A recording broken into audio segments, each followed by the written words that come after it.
جو ہوٹل ہے اس کے جسٹ پیچھے ہے وہ ابراج الضیافہ کے پیچھے آپ کا جو ابراج الضیافہ ہے جی. ابھی ہم آپ کو جائیں گے نا وہاں اتارتے وقت آپ کو میں دکھاؤں گا. اچھا تو اس کی تاریخ یہ ہے کہ حضرت ابو ذر غفاری رضی اللہ تعالیٰ عنہ کے باغ میں ہمارے نبی صلی اللہ علیہ وسلم کئی بار تشریف لا چکے ہیں. ثابت ہے, کنفرم ہے حدیث سے.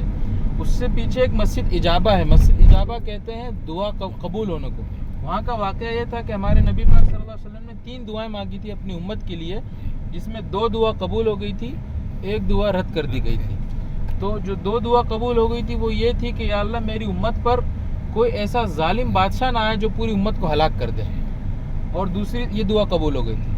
دوسری دعا ہمارے نبی نے اپنی امت کے لیے مانگی تھی کہ ہمارے امت کے اوپر قحط سالی یا بھوک مری ایسی نہ ہو کہ پوری امت تباہ ہو جائے. یہ بھی دعا قبول ہو گئی تھی. تیسری دعا یہ تھی کہ یا اللہ ہماری امت آپس میں جھگڑا نہ کرے. یہ دعا قبول نہیں ہوئی تھی, جس کی وجہ سے آج جو ہے نا عدالتیں لگی پڑی ہیں. اور باقی اللہ تعالیٰ نے جو قرآن شریف میں فرمایا ظہر الفساد فی البر والبحر بما کسبت ایدی الناس, جو علاقے میں فساد برپا ہوتا ہے وہ انسانوں کے اپنے اعمال کی وجہ سے ہوتا ہے. بما کسبت ایدی الناس, لوگوں کے اپنے کمائے ہوئے وہ ہوتا ہے. لیکن وہ بھی نبی کی دعا کی وجہ سے پوری امت ایک ساتھ ہلاک نہیں ہوتی ہے. کہیں زلزلہ آیا تو کسی ایک علاقے میں آئے گا, کہیں ظلم زیادہ ہو گیا تو اللہ کا عذاب ایک علاقے پوری امت پہ نہیں آئے گا. کیوں؟ کیونکہ وہ دعا, وہ یہ جو دعا کا واقعہ ہے یہ مدینہ منورہ کے اندر مسجد اجابہ کے مقام پہ ہوا تھا. مسجد اجابہ فی الحال رؤى المدینہ پروجیکٹ کے تحت آیا ہوا ہے. یعنی رؤى المدینہ جو ایک یہاں پہ بہت بڑا پروجیکٹ چل رہا ہے بلڈنگوں کا, تو اس کے احاطے میں آ گیا. تو وہاں ہم جا نہیں سکتے, پہلے جا سکتے تھے. لیکن یہ دعائیں جب قبول ہوئیں تو ہمارے نبی پاک صلی اللہ علیہ وسلم حضرت ابو ذر غفاری رضی اللہ تعالیٰ عنہ کے باغ میں تشریف لائے. وہاں پہ ایک مسجد ہے, مسجد ابو ذر غفاری کہتے ہیں کیونکہ وہ حضرت ابو ذر کا باغ تھا اور ادھر ہی گھر تھا.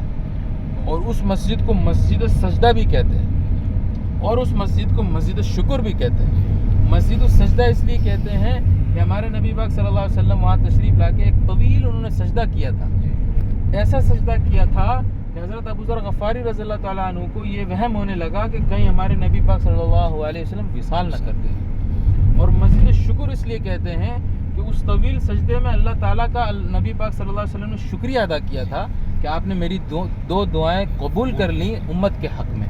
تو اس وجہ سے اس کو مسجد السجدہ اور مسجد شکر کہا جاتا ہے. وہ ابھی بھی موجود ہے, اس کا مینارہ نظر آئے گا آپ کے ہوٹل کے پاس سے ہی نظر آئے گا, میں دکھاؤں گا انشاءاللہ. اس کو مسجد ابو ذر غفاری کہتے ہیں.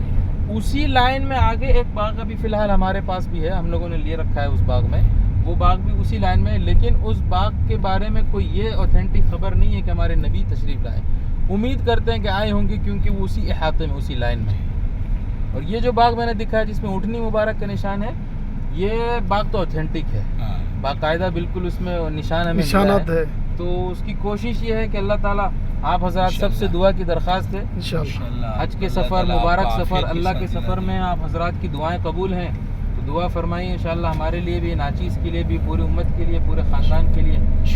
جزاک اللہ خیر. باقی کسی قسم کے کوئی سوال ہو, کوئی وہ ہو, کوئی بھی ساتھی ہو, فرحان بھائی کی گاڑی میں کسی کو کوئی سوال ہو. مسجد فجر, مسجد فجر کا مسجد الفجر, مسجد الفجر ہجرت کے موقع پر جو آپ نے فجر کی نماز ادا کی تھی, ہجرت کے موقع پر آپ علیہ السلام نے فجر کی نماز ادا کی. مکہ میں ہوگی ہجرت کے موقع تو جب مکہ میں ہوئی نا, مکہ میں ہے نا, ہجرت وہاں سے ہوئی تھی نا.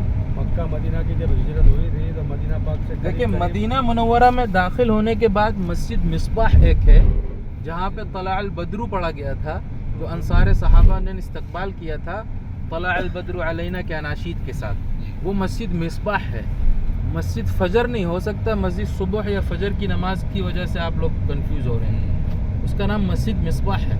اچھا جی, وہ جو ہے طریق الہجرہ جہاں مسجد قباء ہے نا, طریق الہجرہ میں ہے. ہجرہ روڈ سے جب آئے تھے آپ علیہ السلام تو اس کے رائٹ سائڈ میں وہ مسجد مصباح مسجد ہے.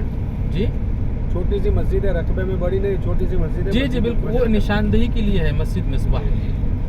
اس کے پیچھے کھجور کا ایک مستقل منڈی لگتا ہے. کیا کھجور کا منڈی لگتا ہے اس کے پیچھے؟ نہیں یہ کوئی غلط نہیں, ایسا میرے علم میں تو نہیں ہے, میرے علم میں اضافہ ہو جائے گا.